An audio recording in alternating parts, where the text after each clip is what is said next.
See a lot of familiar faces and some who I have not seen before. How many people have not seen me ever talk about data before? Could I just see a raise of hand? Oh, what an experience you just so much excitement. No, okay, so there's no PowerPoint here today, no charts or anything, so you know, some people are like, oh, thank God. Basically, I just wanted to back up for a minute and let you know what it is that I do, and my company, Catalyst Research, does what is called evaluation. And that essentially means that we take the data that is collected from all the activities that you'll be doing, all the surveys that we administer, and turn it into the form that the funders need in order to satisfy the requirements. So it's a lot of sitting in front of the computer and manipulating, you know, data, that sort of thing. Excuse me.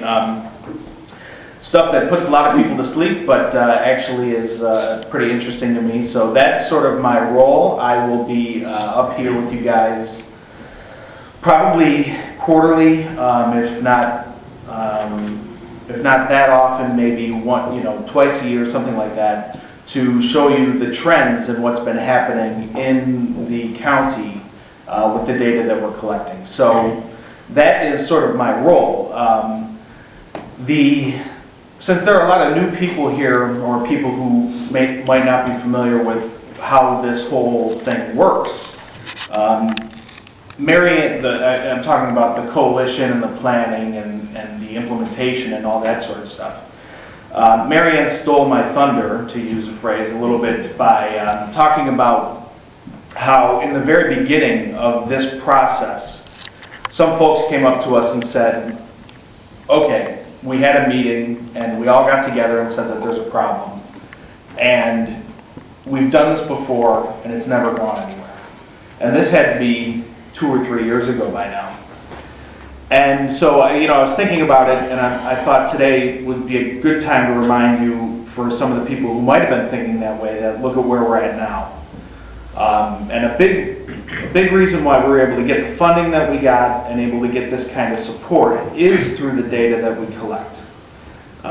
We do something that's called the Prevention Needs Assessment Survey every 2 years, and that is a nationally validated, recognized survey of risk factors in the community, protective factors in the community, usage of tobacco, alcohol, marijuana, other kinds of drugs, that sort of thing. And what it does is it gives us the cornerstone by which we measure our progress as a community in addressing the factors and the usage that we deem to be problem areas. So over the past 3 years, we've all been getting together. We sit in meetings, we've sat through trainings, we've learned about this whole process. So as Maryann said, it's science-based, and through all this dedication, even though times were sort of lean, we did not have the funding, the full level of funding that we have now. People stuck with it, and we got to this point where we actually now do have funding. We'll continue to do data collection, continue to do a lot more new inventive programs and interventions, and there's a whole series of books that back up this sort of science that we're going to be acting on over the next 5 to 10 years. So basically, I just wanted to let you know who I am and what I'll be doing. I help with the grant writing, I help with the data analysis, help with the reporting, come up here and do a little dance with the data every now and then. Suffice to say right now that over the past 2 survey administrations, everything's been going the way we want it to go. Risk factors have been coming down, protective factors have been going up. So risk factor might be favorable parental attitudes towards drug use.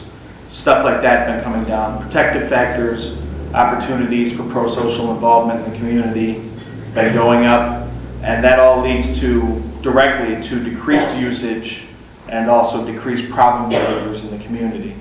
So if we were able to do that sort of stuff without any funding and without a group of people this large, imagine what we'll be able to do now that we have funding, a group this large, and just a greater level of dedication all around. So you'll hear from me. I tend to ramble, so I'm going to cut it off short here. I'll ramble plenty in future meetings. So if you ever have any questions about the data, you can get, or about reports or things that have to be done related to the coalition, you can always just get in touch with Pat, or is it Caitlin? Okay, it's the first time we have met. Hi, I'm Dan. So you can get in touch with them, and they can get in touch with me, or when I do these presentations in the future, I'll just kind of put my information up there, and you can get in touch with me directly too if you want. So I'm very happy to be here. This has been a long road. We were frustrated by a couple of things that were out of our control in applying for these grants the past couple of years. And now is the time to just sit back and pat ourselves on the back and say, we got funding and we're moving these usage rates in the right direction. Great news all around. And that's it. So thanks.